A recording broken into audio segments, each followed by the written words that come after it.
Hey everybody, John Ray with Musing Wizard. I'm here with Karl Brockman, and today we're going to be talking about intuition and discernment. There is so much advice out there. There's so many different paths that you can take, and reality in life in many ways is a choose your own adventure buffet of delicious food. But in order to know which path is going to be optimal for you, you need to be really dialed into your nervous system to know what's right for you, what's right for the community around you and your family, and what is a no. And oftentimes the way to a yes is by learning what to say no to. And so part of that is just feeling into the energy of the situations around you in a more subtle way. And today we'll have a conversation about what that looks like, how you can fine tune your intuition, how you can gain deeper levels of discernment, and whether you're looking to improve your financial life, your romantic life,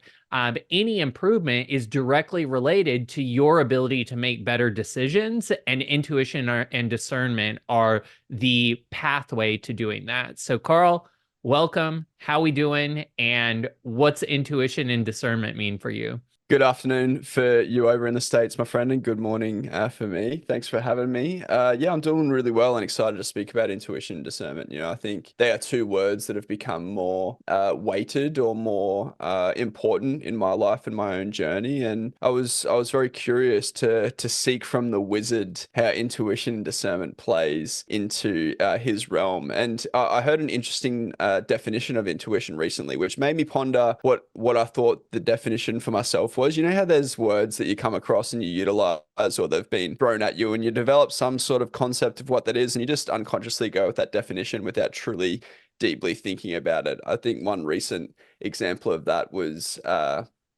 presupposition. I thought about presupposition over and over again. I was like, well, that's a presupposed position.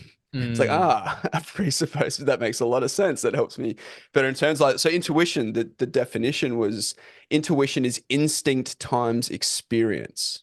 mm, And I thought that was really interesting. Well, what is the difference between instinct and intuition? Intuition does seem more spiritual or more uh, guided, and instinct is yet what like an inkling, aligning to presupposition somewhat, right? It's an ember, it's a spark, it's an inkling, but throughout different experience that can manifest or become intuition. And I sort of see that externally, almost like pattern recognition, right? Once you start seeing and gathering different experiences in different contexts, you can start seeing the things that thread together. But yeah, I thought that could be a good place. Or my first kind of question, John, is how would you define intuition? yeah. Well, that's an interesting definition, and I think it speaks more to like the machine learning side of how we learn things. So we get to have a deeper awareness of ourselves by studying how artificial intelligence systems get smarter and upgrade themselves. And the process of machine learning is just a process of making millions and millions of mistakes in order to find optimal solutions, and then optimizing towards those optimal solutions. And so in many ways that is how we learn. We fall down when we're learning how to walk, and that's how we learn our own equilibrium, and we kind of get a muscle memory for certain physical things that allow us to then do what a friend of ours, Andrew, calls grok that. So it becomes a part of your actual beingness, where you've learned it at such a deep level that no longer is there a conscious thought process related to it. And so in the past, I've called that muscle memory, but muscle memory is really more of like an athletic term. It's related to your body's ability to do certain motions in such a way, in such minute discrepancies in movement that allow you to be top of your game, where grokking is kind of doing that at a mental and energetic level as well. It's learning the most optimal path for decisions and actions, and then being able to do that without even having to consciously crunch that in the front part of your brain. So I think that definition that you read out, where it's instinct times experience, is almost maybe more akin to grokking. This idea that as you learn things, just like an AI, you you map it right, and you understand, oh, that was the best way that I've ever done that, so let's do it like that from now on. And then when you've done it optimally, 1,000 times, it just becomes second nature. Intuition to me is more on the energetic rather than physical side.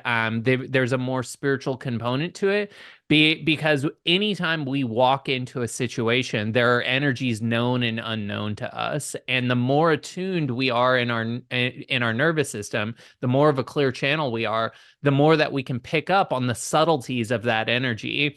And intuition is our ability to read that energy in an interesting way. And so it does offer a type of prescience where you're almost tapping into the instinct of people and things that maybe you haven't personally experienced, but you're still tapping into the repository of that experience, and gleaning data, and so it's actually allowing you to kind of stair step, in a kind of quantum way, past having to make all of the mistakes, and tap into optimal solutions a little bit more quickly. So maybe you can give me some thoughts on that, and we can take it in a different direction. But to me, intuition is more of our ability to read the energetic instinct and experiences of the room we're in, of the situation that we're in, of the concept that we're dealing with. And so there are things, that some spiritual healers and psychics call the Akashic records, and it's like the Akashic record would be the life experiences of everyone that's ever lived on Earth, and so I do think that there's a kind of psychic prescience that I think is linked in to certain levels of intuition, where we can tap into collective wisdom, even if we haven't personally experienced it. And so in many ways, it's still that definition, like it's still instinct meets experience, but it's tapping into like a data repository where maybe we didn't actually, maybe the experience wasn't actually ours, but the experience lives in the field. And so we can tap into that and glean information from it. Yeah, yeah. It makes me also wonder like where our instincts come from. And I think that kind of maps there as well. It's hereditary, it's generational.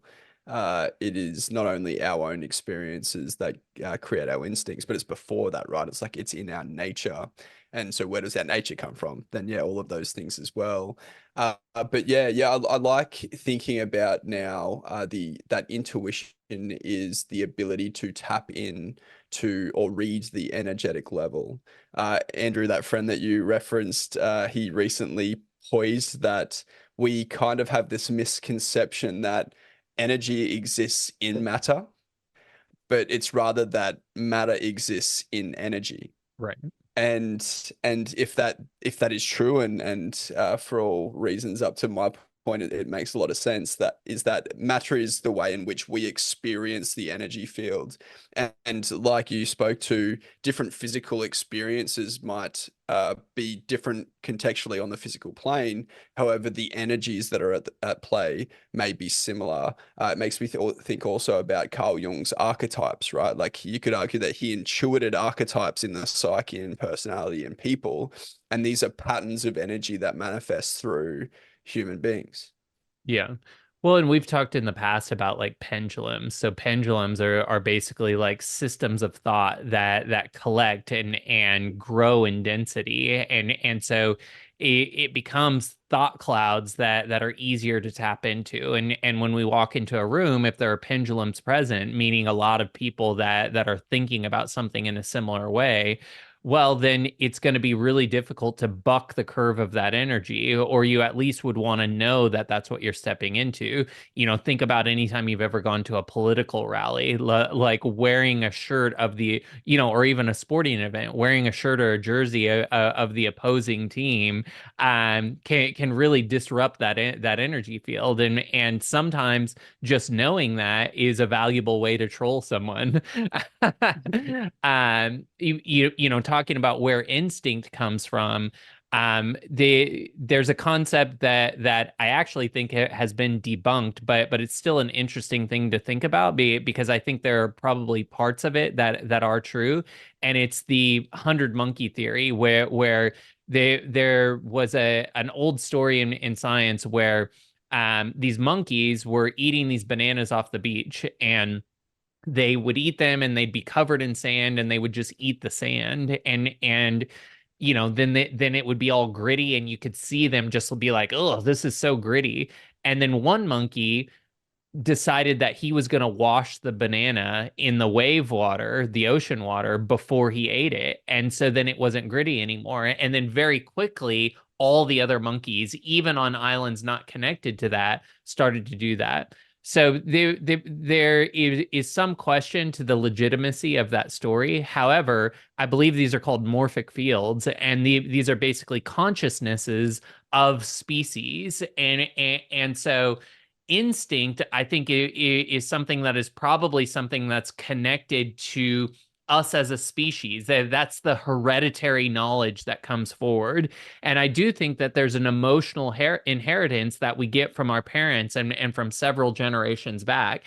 And so if they had emotional baggage that they didn't deal with, it actually becomes our responsibility to process that out for our lineage, and for our family. And if we don't, then we suffer from what Christians call original sin. Original sin is just the inheritance of all of that emotional baggage that hasn't been processed yet.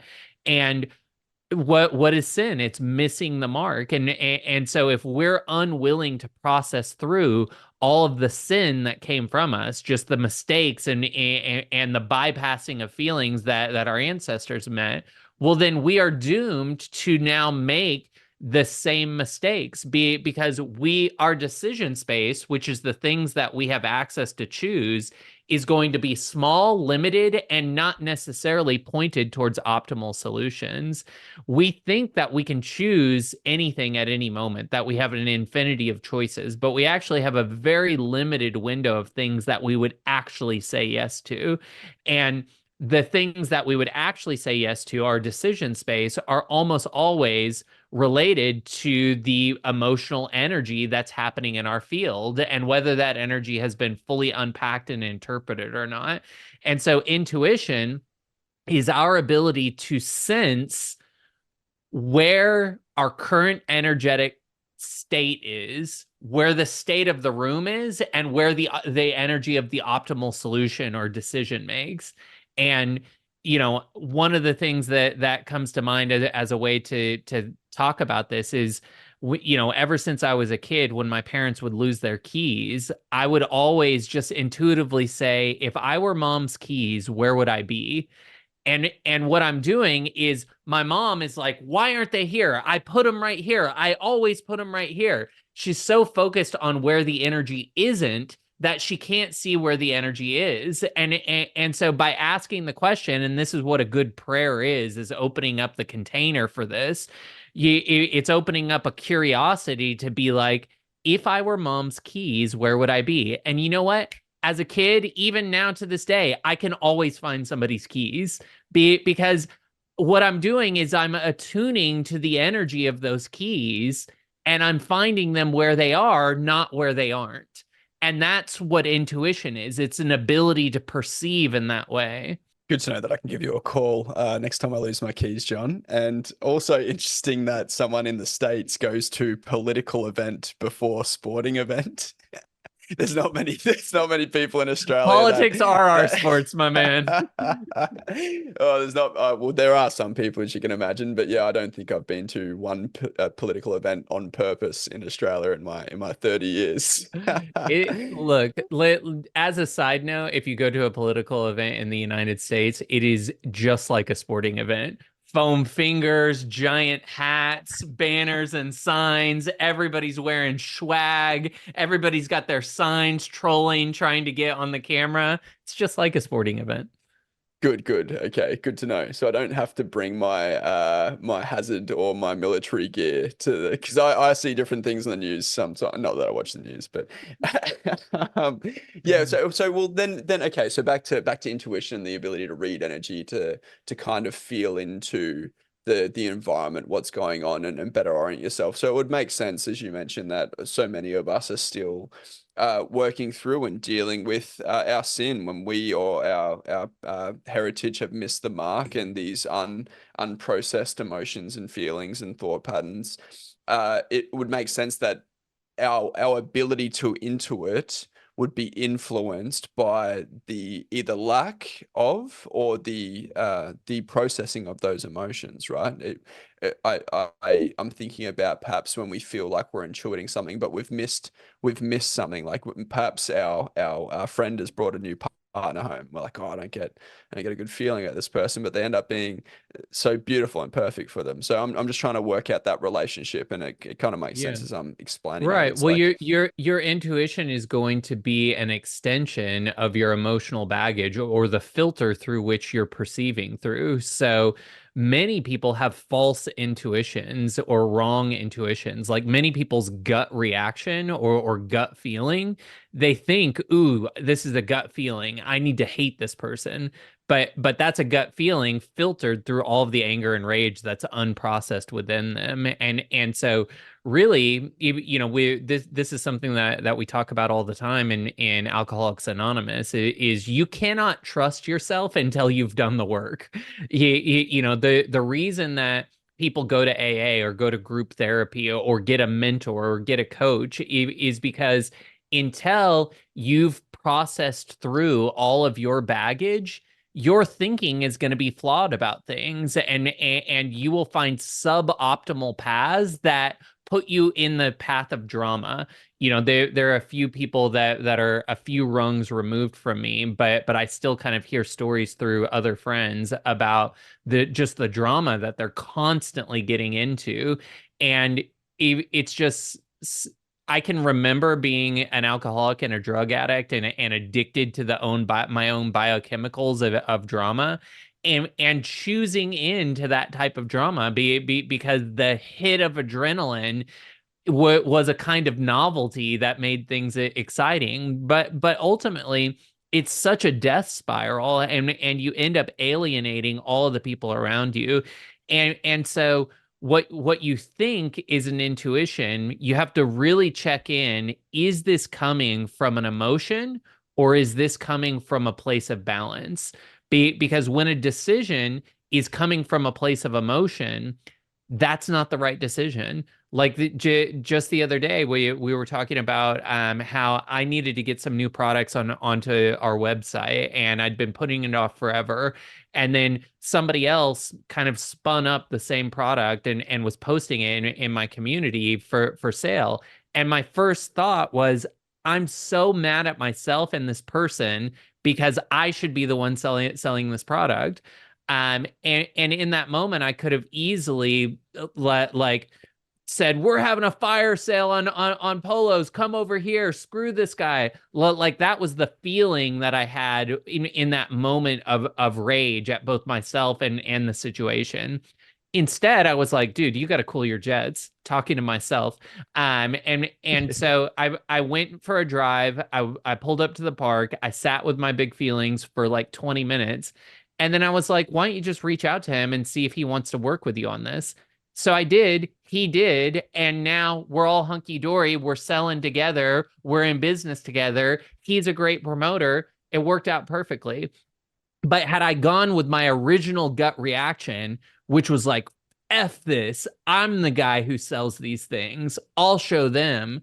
Like, what a dumb what a dumb quote unquote intuition, like what a dumb impulse that I had. And it was an impulse. Like I would call bad decisions birthed out of emotions, impulses, where intuition is more, okay, I found a place of balance. Oh, and now I received a good idea.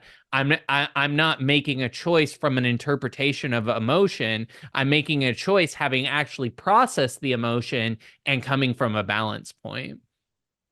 Yeah, right.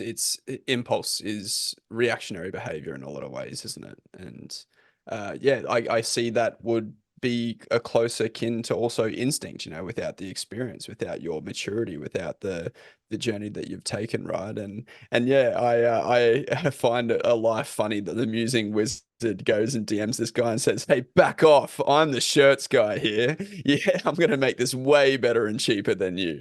And and you'll spite me forever bringing up your own great idea into this community. So so that's so beautiful. Okay, so we're starting to better understand intuition and sometimes how it misguides us based on our own relationship with self and own attunement, and then also how we're able to not only well, how we're able to read into things that we might not have directly experienced before, but still get a good gauge or a good understanding. And as coaches, we see this all the time, right? We work with clients from completely different industries and fields to us, and they're walking different paths. And even though that we might not have been in an exact situation as them, we're able to read into that energy, maybe reference a similar situation or two, but intuit the opportunity that they either need to explore for themselves or the advice that we give. Yeah. How does discernment play into all of this? Yeah, well, intuition for me shows up as more of like a knowing of a course of action to take. So I kind of get intuition as like a download. It's like an energy packet that's been interpreted properly. So the energy comes in, it's encrypted. I cipher it by feeling my feelings about it, and then I unlock the message. And to me, the message there is the intuition. Ah, that's what we should do. It's like a knowing, where the discernment is maybe before that. It's when maybe I don't have all the energy interpreted yet, but I can feel into the binary yes no of it. So I can feel like discernment is this a yes or a no? And so it's more binary in nature. It's my ability to know if something is a heck yes for me or a no. And if it's not a heck yes, then that means that there are unknowns that I need to figure out, or people that I need to bring in to help me with until it does feel like a heck yes. And as I expand and scale in my business right now, that is the process that I'm going through. It is the lower level type of employees that I would hire in the past no longer feel aligned for me, and the people who feel aligned charge a lot more money. But then I'm it puts me up against my current budget, and so then I have to become a visionary on what a larger budget could look like and how I'm going to bring in that much revenue. So it's a constant kind of stretching of my ability to interpret energy at new octaves, right? If I want a harmonious business, I need to bring in A players. But in order to bring in A players, they're going to want to charge A player rates. And in order to pay A player rates, I need to have a plan for bringing in revenue. And if I don't have that plan yet, it's going to feel really uncomfortable to hire those people. So what do? I feel the discomfort about not being able. My discernment says I want to hire this person. My concern, the emotion within me says, yeah, but there's some unknowns you need to figure out before you do that. So then I sit with the concern, I sit with the energy in my body until I get to a balance point, and then the intuition comes in and says, here's how you could freaking do it. That's how you could pay that guy. And then it's a knowing, and now I can truly say yes to this because the discernment and the intuition is there. If I just have the discernment, it may directionally be saying, yes, this is the right person, but maybe energetically, I have not gotten up to speed with that concept. And so the timing isn't right yet because processing is sometimes just a linear process of sitting with the energy and letting it transmute into some kind of a higher frequency or octave. And then once it has transmuted, then it's like, oh, that was a yes. My discernment was right. And now I know why and how I can say yes to that.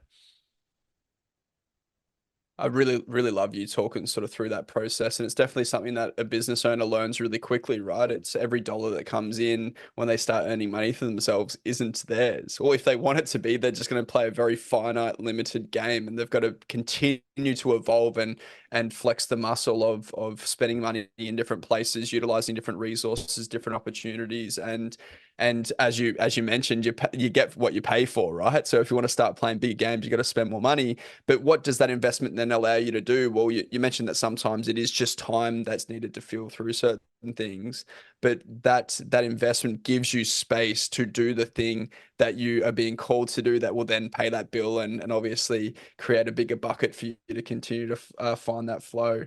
And really good. I could hear that a million times, because that, as you've just pointed to, you've needed to learn that again and continue to move up higher octaves, right? Like I think it's definitely something prevalent.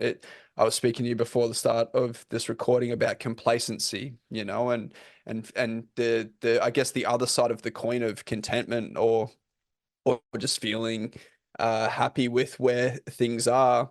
And complacency means that I find comfort, and comfort is attractive and compelling. And yeah, everyone knows what they say about comfort, that comfort is a killer. Of course it is. And if you're not growing, you're atrophying. And so yeah, so discernment before intuition, that's very interesting. It is part of the process of intuiting the path forward. I think about discernment as well, again, another beautiful example that you mentioned, the heck yes or no, you know. I, I heard Alex Hormozy recently speak about the one thing that he wanted for his children, and he wanted them to have agency. Mm, And that really stuck with me, and I can see everything in my life that I'm not quite heck yes on is just the result of me not sticking to a heck yes in the past. It's, yeah. oh, I guess, oh, maybe, oh, that sounds pretty good, oh yeah, that's nice for these short-term things. And yeah, those compound, and then I get in the habit of being at the effect of things versus the cause of things, and really following my heck yeses. And discernment, yeah, helps one to better understand and define what is a heck yes for them. And Yeah. I think a lot of people are really quickly able to discern, I still need to do this more, is I need to be more present. I need to be more consistent with feeling my emotions. I need to carve more space out for myself to serve myself so I can better attune, better intuit, and better discern the heck yeses for me and Yeah. what levers or things I can pull outside of that. And some of it is being in a playful spirit of curiosity. Like to me, that's what prayer is for me. Prayer is a container for curiosity. How are you going to bring this about, God? Because I don't effing know. And opening up that space to do what I was doing with the keys as a kid. If I were my keys, where would I be? If I were this thing that I want, how would I get it? You want to approach things with a playful curiosity so that you can actually unlock your discernment and your intuition, because otherwise you're too trapped in the fear or concern that you're not going to be able to figure it out.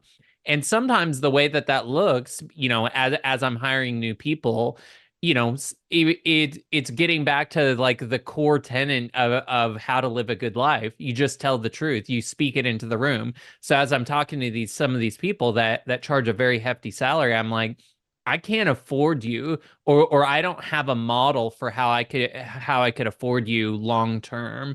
I can maybe make it work short term, but right now we don't have enough revenue coming in where I would feel comfortable hiring you. What would you do if you were in my position? I'm going to hire this guy, let me get a solution from him.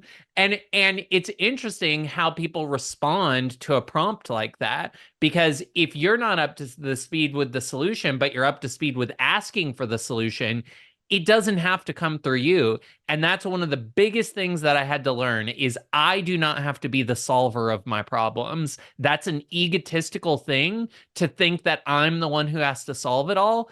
I can just be the person who calls in solutions that other people solve. You know, and so if I want to be the person who invents every solution and I get the credit for everything, well, that's going to be a slog because that means you have to actually do everything. Where it's much easier to be like, I don't need the credit. It could come from somebody else and I'll totally give them the credit. I just want to ride the wave. And if you can get to that place, then all of a sudden solutions can come from so many more places because you're not bottlenecking the energy and saying, okay, give it to me, universe, but I know there's 8 billion people on the planet. I don't want you to use any of them. Just show me what I should do. It's so inefficient. And so we need to learn how to recognize that solutions can come from any node in the network. You're making me reflect on that. Perhaps I'm not very clear on the actual problem sometimes. And Mm. that creates a lot of resistance or a lot of well, of obviously lack of process if I'm not 100% sure on the problem that I need to solve. So yeah, tell me about how important you see it is to really get discerning or definite on the problems that you need solving, and then how that maps into a kind of a process for you. Yeah. Well, I guess knowing the problem would be just being present, right? Because if you know what's happening right now, you know what the information is. Like you know if it's actually a problem or if that's just a story that you invented. Like I had a situation pop up that is a repeat kind of drama. It's something that I went through last year, and now I'm going through a similar thing this year.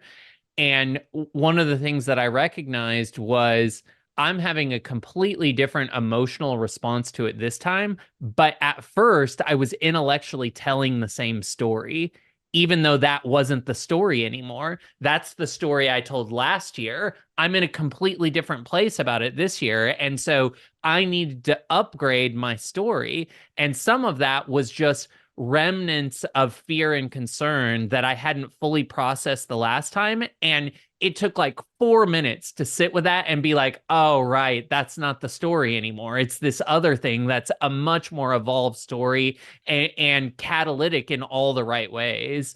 And so it's important, I think, sometimes to practice presence just so that we can understand, are too many of the stories or things that we're spinning over actually relevant in this present moment, or are they just stories we're telling to let ourselves off the hook or to make people feel sorry for us, or to justify why something is happening. Like so many stories are linked to emotional baggage of unworthiness or fear or I don't get the things that I want. And so we just have to check ourselves. And one way that we can check ourselves is by being present in the moment. What's actually happening here? And maybe that presents as a problem, or maybe we recognize that we're making something a problem that isn't actually a problem. Of course, presence. Of course, to be present is to be on purpose. But also, yeah, that the repeating of an old story that no longer serves or is even relevant is definitely something I can see coming up. You know, it's the previous thought pattern that hasn't completely died and hasn't solidified or been replaced with a new, more apt story of the current place of time that I'm in and the journey that I'm on. and just goes back to we've done a whole episode on story and how powerful story can be, and that would be definitely one for me, I guess, in this point in time that I'm seeing worth going back and listening to. But yeah, for what are I some of just those I just had stories? an interesting thought too. We Yeah, we had yeah. just the last week talked about rhythm, the principle of rhythm from the Hermetic principles, and I had talked about this metaphor of the train going around on a circular track. And as that train is going, you have the option to paint the track a new color. And so if you're on a red track where it feels really frustrating, but you're doing your best to process that energy, you're stripping the red paint and you're repainting it green, when it comes back around, it'll be green. It's just so hilarious that I then had that exact experience a couple days later where I'm like, oh, right, I'm on a green track now. It was red last time, but I painted it green. So this time around, I get to experience it as the green track. Yeah, and right. And you the misconception was that it would be red again. But you're like, ah, no, Yes. no, it's not. I just needed to look at it for a second and it's green. Yes. That's Exactly. beautiful. Yeah, that well done to call back that analogy. That's gold. That's really good. So yeah, so okay, so do we intuit the color of the track that we're painting then? Right, maybe. It goes back to the conversation that we were having after I saw Jordan Peterson on the concept of aim and how your aim is kind of determined by your interest, and your interest is probably akin to your instinct, right? Like you're probably interested in things that you're instinctually going to be good at or could be good at. And so where do our interests come from? Like that's a more spiritual concept and probably it is a little bit more akin to an intuition. And it's ultimately, when you play a video game and you step into a new scene or a new room, the first thing that you do is you scan your horizons for clues about what you're supposed to do in that room. And at a physical and energetic level, we do that same thing every time we step into a quote unquote new scene, which is just a new scenario that pops up in our life. I'm on a phone call, that's a scene. I'm on a Zoom call, that's a scene. I go to lunch, that's a scene. Each of those scenes, we're kind of newly scanning for, okay, what's my aim here? That's going to determine the rules of the game. Now let me tune into my emotions because that's going to help me play a hot or cold game on how close to my aim I am or how close my current intentions or actions are. And then as I get present with that scene, I glean the intangible information. Like I start to be able to perceive energy at subtler and subtler levels. And so then that gives me additional data. It's like if you're in the video game, you can see all the stuff that's clearly on the scene. But if in the last level you got those magic goggles that you can put on that allow you to see stuff that otherwise you wouldn't be able to see, like that's what tuning to subtler and more subtle energy is. It's recognizing, huh, everything in this scene is telling me that this person is fine, but something inside of me says they're not fine. And if I can lend some curiosity to that feeling, I can unpack in the early stages, actually, this person is not fine. And I'm uniquely capable of helping them process something. So that can be one thing in a relationship where, if you're a truth teller in your relationship, what is truth telling? It's feeling your feelings and then speaking them into the room. And so if your partner says, I'm fine, and you're an ignoramus, then you're like, good, I'm glad our marriage is great. But if you're really attuned, you'll be like, what's really going on? Let's talk about it. Maybe I can help. And then you realize there was a whole, flood of emotions there that were looking to be processed, and you get to be a facilitator in that as part of your responsibility and joy of the relationship. So collectively in that relationship, you're moving that energy to a higher octave. And in many ways, that's what we're doing with every node in the system. Every time we get into a new scene, we're reading into that energy and we're deciding, oh, here's something that's still being crunched on. This is energy that's not moving through the system as smoothly as it could. As a node in the system, my job is to process energy to the point where I'm reducing energy as much or entropy as much as I can. I can see that there's some entropy happening here. So let me be a good node in the system and help process it out. And in that way, we find ourselves stepping into the hero role, like the hero archetype. That's what the hero does. The hero is present and attuned to what's happening and curious enough, like has a willingness to go on the adventure of what if I asked, what if I said the thing you're not supposed to say out loud? Yeah, it's more apparent than ever in this conversation how much of a superpower curiosity is, you know.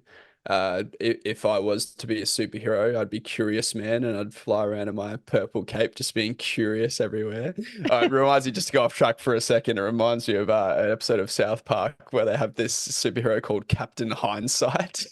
And I and he didn't see rocks that one. oh just he rocks up to this burning building and the firefighters are working so hard to try and save a few of the people in the building, and he flies in with his hands on his hips and is like, yes, there should have been a fire escape there, and that iron shouldn't have been on, and yeah, they're like, thank Right. you, Captain Hindsight. That's hilarious. And in many ways, like that's what we're doing, right? When we're going through life and we enter into all of this drama and then the building's on fire. And it actually is a superpower, as funny as it is for that to be like an actual superpower, like to be able to look at our mistake and be like, ooh, I should have done it this way. And then that becomes part of the machine learning process that makes sure that you don't do it that way anymore. If you're ignorant to your own actions, then you just keep making the same mistakes over and over again. And that's because you're unwilling to honestly self-reflect, which requires you to feel some of the discomfort of the situation. And people who consistently make the same mistakes over and over again are people who are living from the neck up. They're unwilling to feel all of the discomfort in their body. Good, good. I only have probably another 9 minutes today, John. So I'd love to just ask or pose one more thing to you that aligns to this, definitely. But there's a lot of, I guess, data and research that suggests that we're conscious 2 to 5% of our lives on average. And some of the writing of like Napoleon Hill and these other thought leaders in the early 1900s and have influenced current culture suggests that we have to be very conscious of how we plant or program our subconscious mind. And we spoke pendulums came up again in this chat. You know, we are always being programmed from everything in our experience, from the news that we watch, from the apps that we look at, from the people that we spend time with. And I just wondered, John, like, is that something that you subscribe to or understand or can reflect on in your life, or have you been able to see, as you've started doing more deep work, as you've started to feel your emotions more consciously, as you've started to understand the interworkings of reality, so you can hack it successfully eventually, that you are finding more consciousness, more presence throughout the day, and it's not as important to seed or to program the psyche for when you perhaps might be unconscious?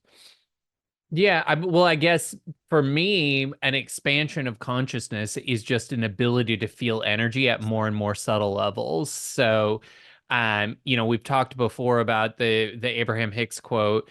If you have a problem in your life and you don't want to deal with it, don't worry, it'll get bigger. And that's you either being unwilling to feel the present energy, and so the energy has to get so big before you're willing to experience it that it's blowing up in your face, versus when we're willing to feel every feeling fully, no matter how uncomfortable it is, we tap into, you know, cracks in the matrix. We tap into things that are starting to ripple out before they become huge rings, that turn into tidal waves. So like we can stop them in their tracks in the very early stages, where if we're not tuned to that subtle energy, we the drama ramps up in our life, and the drama is just a manifestation of the energy, the chaos of the energy that we've been refusing to feel through, that we've been refusing to process.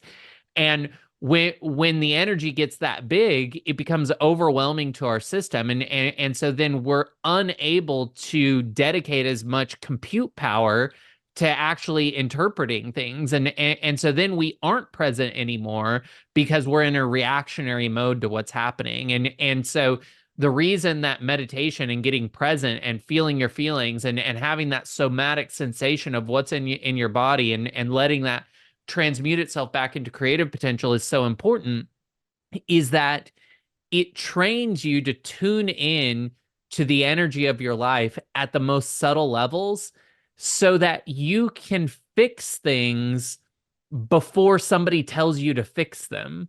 You know, you don't have to go through the fight with your partner to realize, ooh, I could have said that better, and in the future I will say it better. Instead, you're so attuned to the energy that it never gets to the level of fight because you correct it before it's ever even an issue. You correct it in those very subtle stages where it's like, are you sure nothing's going on? Oh, actually, yesterday when you left that thing out, it annoyed me, and maybe that's some of my own stuff, but it was annoying. Oh, okay. Yeah, I wasn't being present yesterday, and that's why I left that out. And honestly, I want to be more present with you. And so let's practice presence together. Like that sound to somebody who doesn't ever use non-violent communication and who doesn't know what being fully present is, that sounds so stupid. But that is the level of detail in conversation that if you're really attuned to the energy that you'll have, and it will prevent that from turning into a fight 9 days later where it's like, well, why are you always leaving your dumb dishes out? Like you you don't ever let somebody make a list of all the things that you're doing wrong so that they can wield it at you later. And that's unfortunately what happens in relationships a lot of times. And so tuning to those, we're talking about a romantic relationship right now, but it's the same thing in a business relationship. Like the second that you feel something is off with a client, you need to check in first with yourself and then with the client. Feel through all your stuff and then be like, "Hey, I just want to check in with you. Like this is the scope that we had defined. Are you still on board for this? Like is this still feel like it's going to be successful for you? Because I want to make sure that you can see the success that I see." Well, then the client has carte blanche to be like, actually, man, I'm glad you said something because like this piece right here, I didn't want to say anything because I don't know how big of a deal it is, but this just kind of feels off based on what I know about my business. Great. Let's unpack that and figure out how we can get on the same page. Instead of 90 days later, they're like, actually, I hired a different agency because you never forced clarity about that thing in the subtle stages that was actually a big deal to them, but because they were unwilling to be honest with themselves and speak their feelings into the room, it went unspoken. And this is what happens all the time when clients fire you. It's because nobody forced clarity in the relationship, and so something important went unspoken. And rather than feeling the discomfort to say, it's why some of my best clients have been like noisy clients. I'm like, at least we know what's wrong. Like, at least we got that data input. The worst client is the one that says yes to everything that you say, and then 3 months later they fire you, and you never got any feedback. Like, our job sometimes is to force clarity through our curiosity by asking questions, by reiterating what we feel the present moment is, and seeing, are other people experiencing this present moment the same way that I am? And that's how you identify this subtle energy. And the more that you force clarity in this way, the more that you're going to get those subtle hits of yes or no. Ah, something feels off to me. That's the discernment. Then the intuition is, oh my God, now that I see all these things that are off, I see what the big picture is, and I know how I can step up and become the solution here. Yeah, beautifully said. The exact same thing with employees, right? And I think performance management and all of these things are so worked up. Accountability conversations. Yeah, we can get really stuck in the how if we want, but what is the what? Well, there's something off here, and what's the why? Well, I'm curious about the why, and forcing clarity not just through curiosity, but with honesty. Like you said, it's another arrow in the quiver for honesty. Is hey, dude, I'm just curious. Maybe I'm reading into this wrong. There's nothing that you've actually done physically that is making me feel this way, but is anything going on, or yeah, you're still feeling like that this project is the right thing for you?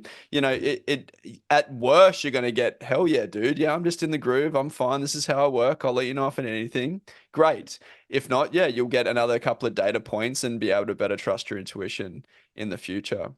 Uh, Right. John, as always, absolutely enjoyed this chat. Any last words on intuition and discernment before we wrap up and celebrate your new background? Yeah, I mean, I guess the final thing is that the reason that you feel your feelings, no matter how uncomfortable, is because it improves your discernment and intuition.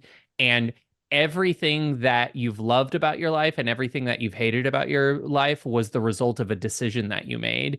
And your ability to find better decision space, to tune into more optimal choices via discernment and intuition is your key to living a better life, and your life path is going to look different from everybody else's, and so you can read a book on how to live a great life, and not everything in that book is going to be applicable to your particular situation, but some of it will be, and your discernment and intuition will help you write your own book, your own strategy, your own mantra for how you want to live your life, and that's when it's going to be really successful because it's yours. All right. We'll see y'all in the next one. Let us know what you think in the comments, what you'd want to see us talking about. Is any of this valuable? We think it is. What We're don't you having a like good about John's background? Let us we're know. having a good time. If you ever want to hear more about NFTs and crypto, we can definitely dive down that route. It's another passion of mine, but there's a layer of wizardry that's required to be successful in the markets, and I think that ultimately that's what we're trying to do with We'll this earn our way channel there. is to map that. So It'll we'll call see y'all me when later. I'm ready. We'll get there. See you That's guys. right. Later.